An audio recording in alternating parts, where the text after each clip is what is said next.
તો ભારત સહિત વિશ્વના વિવિધ દેશોમાં ગણેશોત્સવની રંગેચંગે ઉજવણી કરવામાં આવી।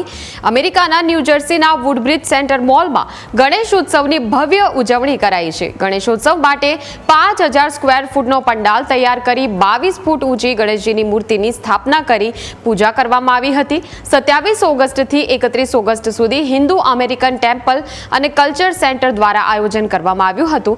ભગવાન ગણેશજીની ઇકો ફ્રેન્ડલી મૂર્તિ આકર્ષણનું કેન્દ્ર બની છે।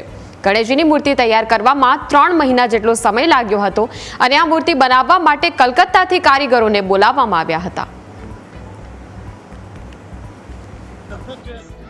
5000 સ્ક્વેર ફૂટના વિશાળ મંડપમાં 20 થી 22 ફૂટના ગણેશ ભગવાનને બિરાજમાન કરવામાં આવ્યા છે અને શ્રદ્ધાપૂર્વક માત્ર ન્યૂ જર્સી અમેરિકાના અલગ અલગ સ્ટેટમાંથી આવી પહોંચ્યા છે દર્શન કરવા માટે।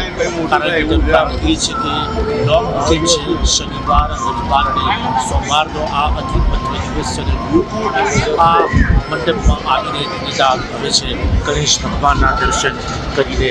તો અતિ મહત્વની બાબત એ છે કે 10 થી 12 પ્રકારના જે લાયસન્સ લેવામાં આવતા હોય છે તે ભગવાન ડિપાર્ટમેન્ટનું લાયસન્સ લેવામાં આવતું હોય છે, પોલીસ ડિપાર્ટમેન્ટનું લાયસન્સ લેવામાં આવતું હોય છે અને લોકો અહીં આવીને દર્શન કરીને પોતે એ સંદેશ પહોંચાડવા માંગે છે કે તેઓ ભલે ભારતની જોજોનું હોય પરંતુ ભારતીય સંસ્કૃતિને તેઓ તૈયાર નથી।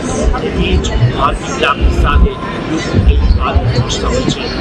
ન્યૂ જર્સીથી कैमरा पर्सन निदान शुक्ल साथ सभी शुक्ल दोस्तों न्यू जर्सीનું વુડબ્રિજ મોલ છે કે જ્યાં આપ જોઈ રહ્યા છો સિદ્ધિવિનાયકના દર્શન કરી રહ્યા છે, ગણપતિ દાદાના દર્શન કરી રહ્યા છે। કારણ કે જ્યારે બાપાને તેઓ અહીં લાવ્યા છે ત્યારે આ અતિ વિશાળ આ મૂર્તિને સાક્ષાત દર્શન કરવા માટે લોકો આવી પહોંચ્યા છે આ સ્થળ પર જ્યાં આજે ગણેશ વિસર્જન કરવામાં આવશે।